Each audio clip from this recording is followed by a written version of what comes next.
गौरी पुत्र गणेश भगवान जी की जय। ओम नमो भगवते वासुदेवाय। प्रिय भक्तजनों, आज अश्विन मास के शुक्ल पक्ष का गुरुवार है। गुरुवार का व्रत रखने से घर में धन, सुख और समृद्धि आती है। वैवाहिक जीवन की मुश्किलें दूर होती हैं। ज्ञान, बुद्धि और सही निर्णय लेने की क्षमता बढ़ती है और कुंडली में गुरु ग्रह मजबूत होते हैं। ये व्रत भगवान विष्णु, माँ लक्ष्मी और देवगुरु बृहस्पति तीनों की कृपा दिलाता है, जिससे संतान सुख की प्राप्ति होती है, नौकरी में स्थिरता आती है और रुके हुए कार्य पूरे होते हैं। तो आइए इस गुरुवार की व्रत कथा को सुनते हैं। भारतवर्ष में एक प्रतापी और दानी राजा राज्य करता था। वह नित्य गरीबों और ब्राह्मणों की सहायता करता था। ये बात उसकी रानी को अच्छी नहीं लगती थी। वह न गरीबों को दान देती, न ही भगवान का पूजन करती थी और राजा को भी दान देने से मना किया करती थी। एक दिन राजा शिकार खेलने वन को गए हुए थे, तो रानी महल में अकेले थी। उसी समय बृहस्पति देव साधु वेश में राजा के महल में भिक्षा के लिए गए और भिक्षा मांगी, तो रानी ने भिक्षा देने से इनकार किया और कहा, हे साधु महाराज, मैं तो दान पुण्य से तंग आ गई हूँ। मेरा पति सारा धन लुटाते रहता है। मेरी इच्छा है कि हमारा सारा धन नष्ट हो जाए, फिर ना रहेगा बांस ना बजेगी बांसुरी। साधु ने कहा, देवी तुम तो बड़ी विचित्र हो। धन संतान तो सभी चाहते हैं, पुत्र और लक्ष्मी तो पापी के घर में भी होने चाहिए। यदि तुम्हारे पास अधिक धन है तो भूखों को भोजन दो, प्यासों के लिए प्याऊ लगवाओ, मुसाफिरों के लिए धर्मशालाएं खुलवाओ। तो जो निर्धन अपनी कुंवारी कन्याओं का विवाह नहीं कर सकते हैं, उनका विवाह करा दो। ऐसे और कई काम हैं जिनको करने से तुम्हारा यश लोक परलोक में फैलेगा। परंतु रानी पर उपदेश का कोई भी प्रभाव ना पड़ा। वह बोली, महाराज आप मुझे कुछ ना समझाइए। मैं ऐसा धन नहीं चाहती जो हर जगह बांटती फिरूं। साधु ने उत्तर दिया, यदि तुम्हारी ऐसी इच्छा है तो तथास्तु। तुम ऐसा करना कि बृहस्पतिवार को घर लीप कर पीली मिट्टी से अपना सिर धोकर स्नान करना, भट्टी चढ़ाकर कपड़े धोना। ऐसा करने से आपका सारा धन नष्ट हो जाएगा। इतना कहकर वह साधु महाराज वहां से चल दिए। साधु के अनुसार कही बातों को पूरा करते हुए रानी को केवल 3 बृहस्पतिवार ही बीते थे कि समस्त धन संपत्ति नष्ट हो गई। भोजन के लिए राजा का परिवार तरसने लगा। तब एक दिन राजा ने रानी से बोला कि हे रानी, तुम यहीं रहो, मैं दूसरे देश को जाता हूँ, क्योंकि यहाँ पर सभी लोग मुझे जानते हैं, इसलिए मैं कोई छोटा कार्य नहीं कर सकता। ऐसा कहकर राजा परदेश चला गया। वहाँ वह जंगल से लकड़ी काट कर लाता और शहर में बेचता। इस तरह वह अपना जीवन व्यतीत करने लगा। इधर राजा के परदेश जाते ही रानी और दासी दुखी रहने लगें। एक बार जब रानी और दासी को 7 दिन तक बिना भोजन के रहना पड़ा, तो रानी ने अपनी दासी से कहा, हे दासी, पास ही के नगर में मेरी बहन रहती है, वह बड़ी धनवान है। तू उसके पास जा और कुछ ले आ, ताकि थोड़ी बहुत गुजर बसर हो जाए। दासी रानी के बहन के पास गई। उस दिन गुरुवार था और रानी की बहन उस समय बृहस्पतिवार व्रत की कथा सुन रही थी। दासी ने रानी की बहन को अपनी रानी का संदेश दिया, लेकिन रानी की बड़ी बहन ने कोई उत्तर नहीं दिया। जब दासी को रानी की बहन से कोई उत्तर नहीं मिला, तो वह बहुत दुखी हुई और उसे क्रोध भी आया। दासी ने वापस आकर रानी को सारी बात बता दी। ये सुनकर रानी ने अपने भाग्य को कोसा। उधर रानी की बहन ने सोचा कि मेरी बहन की दासी आई थी, परंतु मैं उससे नहीं बोली, इससे वह बहुत दुखी हुई होगी। कथा सुनकर और पूजन समाप्त करके वह अपनी बहन के घर आई और कहने लगी, हे बहन, मैं बृहस्पतिवार का व्रत कर रही थी। तुम्हारी दासी मेरे घर आई थी, परंतु जब तक कथा होती तब तक ना तो उठते हैं और ना ही बोलते हैं, इसलिए मैं कुछ नहीं बोली। कहो दासी क्यों आई थी? रानी बोली, बहन तुमसे क्या छुपाऊं, हमारे घर में खाने तक को अनाज नहीं था। ऐसा कहते कहते रानी की आंखें भर आईं। उसने दासी समेत पिछले 7 दिनों से भूखे रहने तक की बात अपनी बहन को विस्तार पूर्वक सुना दी। रानी की बहन बोली, देखो बहन, भगवान बृहस्पति देव सबकी मनोकामनाओं को पूर्ण करते हैं। देखो, शायद तुम्हारे घर में अनाज रखा हो। पहले तो रानी को विश्वास नहीं हुआ, पर बहन के आग्रह करने पर उसने अपनी दासी को अंदर भेजा तो उसे सचमुच अनाज से भरा एक घड़ा मिल गया। ये देखकर दासी को बड़ी हैरानी हुई। दासी रानी से कहने लगी, हे रानी, जब हमको भोजन नहीं मिलता तो हम व्रत ही तो करते हैं, इसलिए क्यों ना इनसे व्रत और कथा की विधि पूछ ली जाए ताकि हम भी व्रत कर सकें। तब रानी ने अपनी बहन से बृहस्पतिवार व्रत के बारे में पूछा। उसकी बहन ने बताया, बृहस्पतिवार के व्रत में चने की दाल और मुनक्का से भगवान विष्णु का केले की जड़ में पूजन करें तथा दीपक जलाएं, व्रत कथा सुने और पीला भोजन ही करें। इससे बृहस्पति देव प्रसन्न होते हैं। व्रत और पूजन विधि बताकर रानी की बहन अपने घर को लौट गई। 7 दिन के बाद जब गुरुवार आया तो रानी और दासी ने व्रत रखा। घुड़साल में जाकर चना और गुड़ लेकर आई, फिर उससे केले की जड़ तथा विष्णु भगवान का पूजन किया। अब पीला भोजन कहाँ से आए, इस बात को लेकर दोनों बहुत दुखी थीं। चूंकि उन्होंने व्रत रखा था, इसलिए बृहस्पति देव उनसे प्रसन्न थे। इसलिए वे एक साधारण व्यक्ति का रूप धरकर 2 थालों में सुंदर पीला भोजन दासी को दे गए। भोजन पाकर दासी प्रसन्न हुई और फिर रानी के साथ मिलकर भोजन को ग्रहण किया। उसके बाद वे सभी गुरुवार को व्रत और पूजन करने लगीं। बृहस्पति देव भगवान की कृपा से उनके पास फिर से धन संपत्ति आ गई, परंतु रानी फिर से पहले की तरह आलस्य करने लगी। तब दासी बोली, देखो रानी, तुम पहले भी इस प्रकार आलस्य करती थी, तुम्हें धन रखने में कष्ट होता था, इस कारण सभी धन नष्ट हो गया, और अब जब भगवान बृहस्पति देव की कृपा से धन मिला है तो तुम्हें फिर से आलस्य होता है। रानी को समझाते हुए दासी कहती है कि बड़ी मुसीबतों के बाद हमने ये धन पाया है, इसलिए हमें दान पुण्य करना चाहिए, भूखे मनुष्यों को भोजन कराना चाहिए और धन को शुभ कार्यों में खर्च करना चाहिए, जिससे तुम्हारे कुल का यश बढ़ेगा, स्वर्ग की प्राप्ति होगी और पितृ प्रसन्न होंगे। दासी की बात मानकर रानी अपना धन शुभ कार्यों में खर्च करने लगी, जिससे पूरे नगर में उसका यश फैलने लगा। बृहस्पतिवार व्रत कथा के बाद श्रद्धा के साथ आरती की जानी चाहिए। इसके बाद प्रसाद बांटकर उसे ग्रहण करना चाहिए। एक दिन राजा दुखी होकर जंगल में एक पेड़ के नीचे आसन जमाकर बैठ गया। वह अपनी दशा को याद करके व्याकुल होने लगा। बृहस्पतिवार का दिन था। एकाएक उसने देखा कि निर्जन वन में एक साधु प्रकट हुए। वह साधु वेश में स्वयं बृहस्पति देवता थे। लकड़हारे के सामने जाकर बोले, हे लकड़हारे, इस सुनसान जंगल में तू चिंता मग्न क्यों बैठा है? लकड़हारे ने दोनों हाथ जोड़कर प्रणाम किया और उत्तर दिया, महात्मा जी, आप सब कुछ जानते हैं, मैं क्या कहूँ। ये कहकर रोने लगा और साधु को अपनी आत्मकथा सुनाई। महात्मा जी ने कहा, तुम्हारी स्त्री ने बृहस्पति के दिन बृहस्पति भगवान का निरादर किया है, जिसके कारण रुष्ट होकर उन्होंने तुम्हारी ये दशा कर दी है। अब तुम चिंता को दूर करके मेरे कहने पर चलो तो तुम्हारे सब कष्ट दूर हो जाएंगे और भगवान पहले से भी अधिक संपत्ति तुम्हें देंगे। तुम बृहस्पति के दिन कथा किया करो। 2 पैसे के चने मुनक्का लाकर उसका प्रसाद बनाओ और शुद्ध जल से लोटे में शक्कर मिलाकर अमृत तैयार करो। कथा के पश्चात अपने सारे परिवार और सुनने वाले प्रेमियों में अमृत व प्रसाद बांटकर आप भी ग्रहण करो। ऐसा करने से भगवान तुम्हारी सब मनोकामनाएं पूरी करेंगे।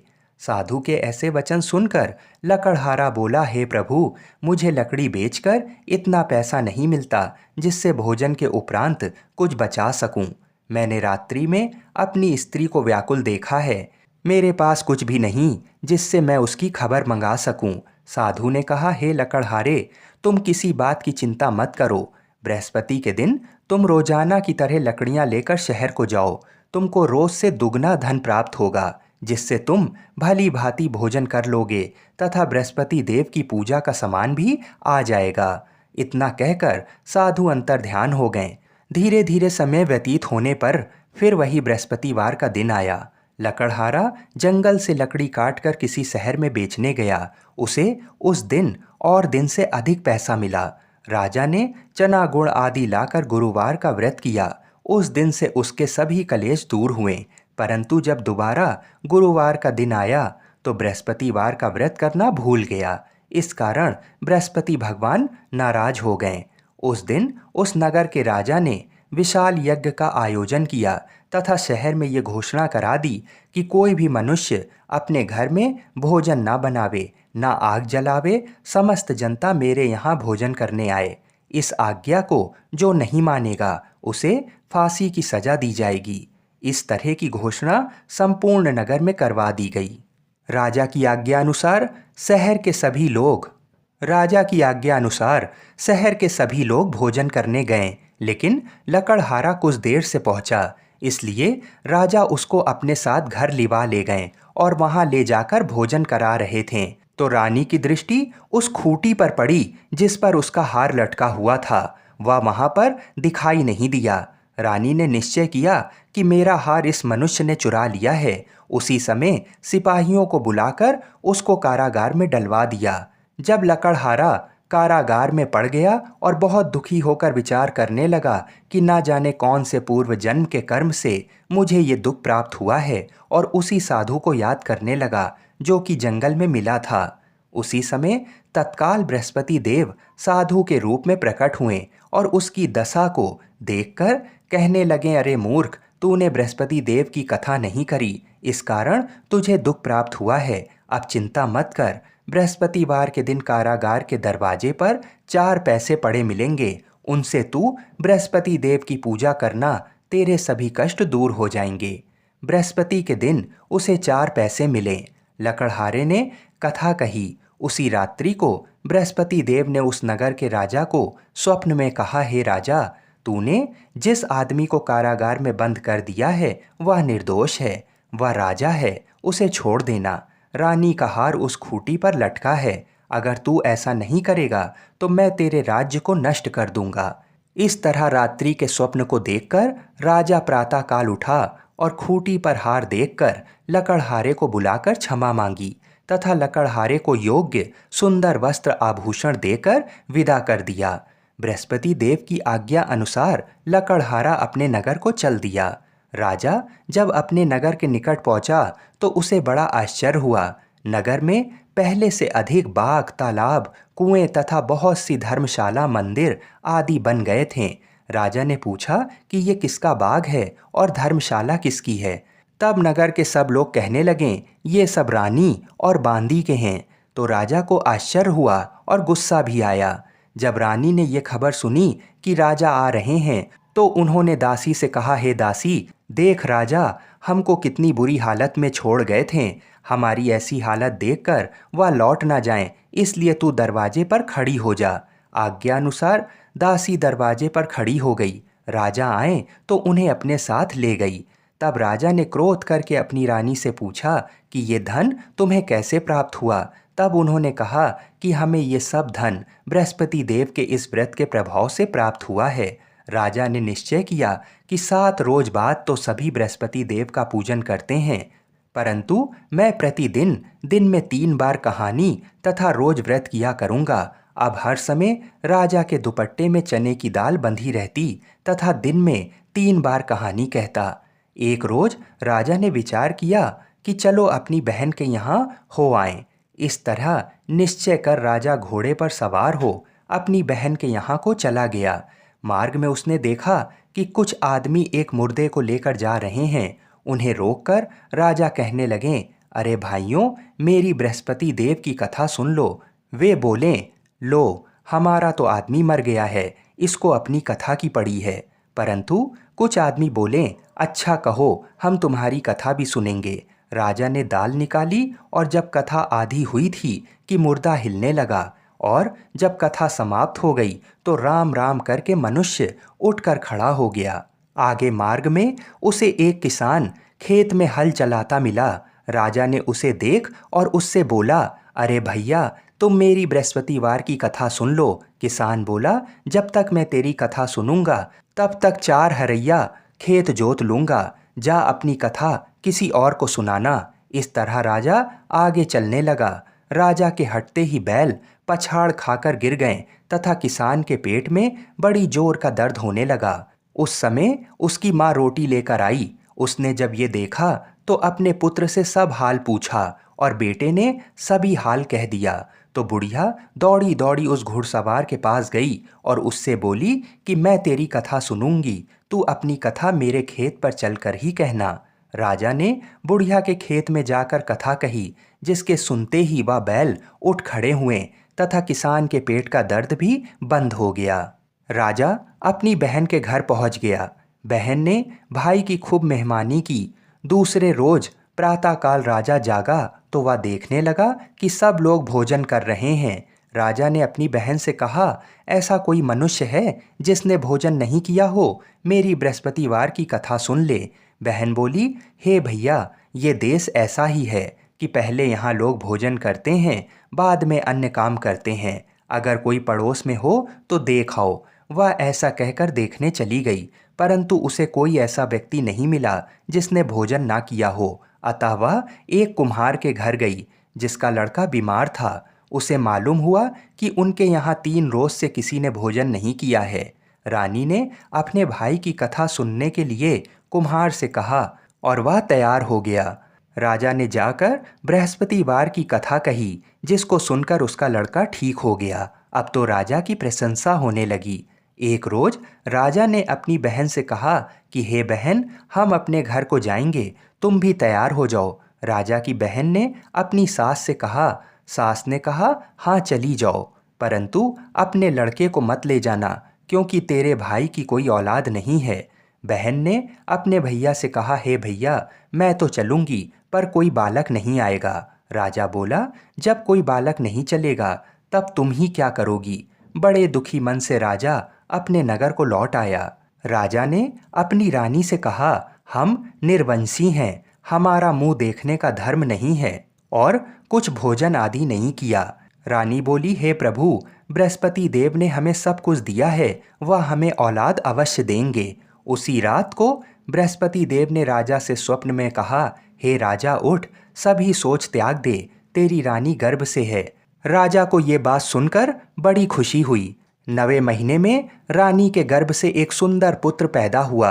तब राजा बोला, हे रानी, स्त्री बिना भोजन के रह सकती है, पर बिना कहे नहीं रह सकती। जब मेरी बहन आवे तो तुम उससे कुछ कहना मत। रानी ने सुनकर हाँ कर दिया।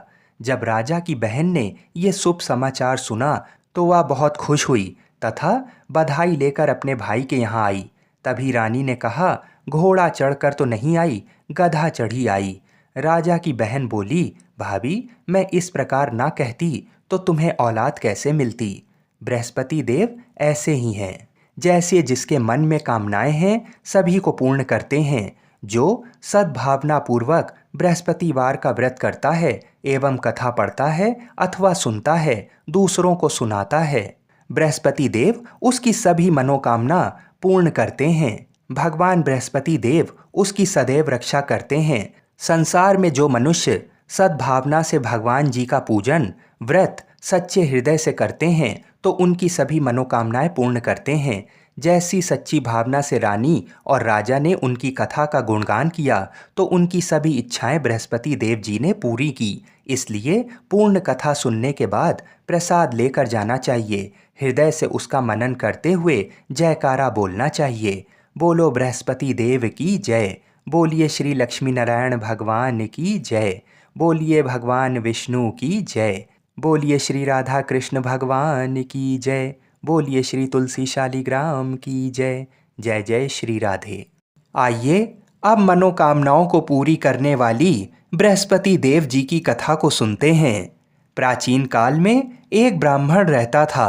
वह बहुत निर्धन था। उसके कोई संतान नहीं थी। उसकी स्त्री बहुत मलिनता के साथ रहती थी। वह ना तो स्नान करती, ना किसी देवता का पूजन करती थी। इससे ब्राह्मण देवता बड़े दुखी थे। बेचारे बहुत कुछ कहते थे, किंतु उसका कुछ परिणाम नहीं निकलता था। भगवान की कृपा से ब्राह्मण की स्त्री के कन्या रूपी रत्न पैदा हुआ। कन्या बड़ी होने पर प्रातः स्नान करके विष्णु भगवान का जाप व बृहस्पतिवार का व्रत करने लगी। अपने पूजन पाठ को समाप्त करके विद्यालय जाती तो अपनी मुट्ठी में जौ भर कर ले जाती और पाठशाला के मार्ग में डालती जाती। जब वह पाठशाला से लौटती तो ये जौ स्वर्ण के हो जाते थे और वह लौटते समय उनको बीन कर घर ले जाती थी। एक दिन वह बालिका सूप में उस सोने के जौ को फटक कर साफ कर रही थी कि उसके पिता ने ये करते हुए देख लिया और कहा, बेटी, सोने के जौ के लिए सोने का सूप होना चाहिए।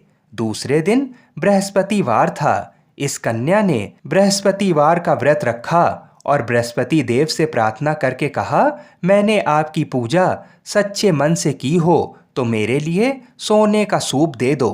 बृहस्पति देव ने उसकी प्रार्थना स्वीकार कर ली। रोजाना की तरह वह कन्या जौ फैलाती हुई जाने लगी। जब लौटकर जौ बीन रही थी तो बृहस्पति देव की कृपा से सोने का सूप मिला। उसे वह घर ले आई और उसमें जौ साफ करने लगी, परंतु उसकी माँ का वही ढंग रहा। एक दिन की बात है, वह कन्या सोने के सूप में जौ साफ कर रही थी। उस समय उस शहर का राजपुत्र वहां से होकर निकला। इस कन्या के रूप और कार्य को देखकर मोहित हो गया तथा अपने घर आकर भोजन तथा जल त्याग कर उदास होकर लेट गया। राजा को इस बात का पता लगा तो अपने प्रधानमंत्री के साथ उसके पास गए और बोले, हे बेटा, तुम्हें किस बात का कष्ट है? किसी ने अपमान किया है अथवा और कारण हो सो कहो, मैं वही कार्य करूँगा जिससे तुम्हें प्रसन्नता हो। अपने पिता की राजकुमार ने बातें सुनी तो वह बोला, मुझे आपकी कृपा से किसी बात का दुख और कष्ट नहीं है। किसी ने मेरा अपमान नहीं किया है, परंतु मैं उस लड़की से विवाह करना चाहता हूँ जो सोने के सूप में जौ साफ कर रही थी। ये सुनकर राजा आश्चर्य में पड़ गए और बोले, बेटा, इस तरह की कन्या का पता तुम ही लगाओ, मैं उसके साथ तुम्हारा विवाह अवश्य ही करवा दूंगा। राजकुमार ने उस लड़की के घर का पता बतलाया। तब मंत्री उस लड़की के घर गए और ब्राह्मण देवता को सभी हाल बताया। ब्राह्मण देवता राजकुमार के साथ अपनी कन्या का विवाह करने के लिए तैयार हो गए तथा विधि विधान के अनुसार ब्राह्मण की कन्या का विवाह राजकुमार के साथ हो गया। कन्या के घर से जाते ही पहले की भांति उस ब्राह्मण देवता के घर में गरीबी का निवास हो गया।